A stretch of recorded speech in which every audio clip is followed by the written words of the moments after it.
दिल्ली में लेन ड्राइविंग के नियम लागू हो गए हैं, जिसके बाद लोगों को ट्रैफिक जाम से राहत मिलने की उम्मीद है। बता दें कि दिल्ली में गाड़ियों की लंबी लंबी कतारें आम बात हैं, इससे लोगों को काफ़ी परेशानी उठानी पड़ती थी। लेकिन लेन ड्राइविंग के नए नियम लागू होने के बाद इन लंबी कतारों से छुट्टी मिल सकती है। दरअसल नए नियम के मुताबिक हर गाड़ियों के लिए एक लेन तय किया गया है और उसको उसी लेन में चलना होगा। अगर वह गाड़ी अपनी लेन से बाहर गया तो उसे जुर्माना देना होगा।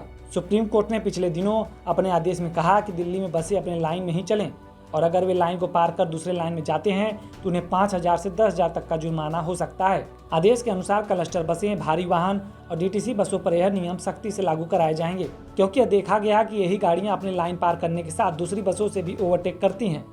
यह नियम प्रदूषण को भी ध्यान में रखकर बनाया गया है। नए नियम में कहा गया है कि भारी वाहन, बस और ट्रक अपनी तय लाइन में ही चलेंगी और फिलहाल नियम 15 दिनों के लिए केवल भारी वाहनों पर ही लागू किया गया है। आगे चलकर इसे अन्य गाड़ियों पर भी जल्दी ही लागू किया जाएगा। दरअसल नए नियम के मुताबिक अगर कोई वाहन अपनी तय लाइन को छोड़ दूसरी लाइन में जाता है या ओवरटेक कर अपनी लाइन बदलता है तो ऐसे में पहली बार उसे 5,000 का जुर्माना देना होगा।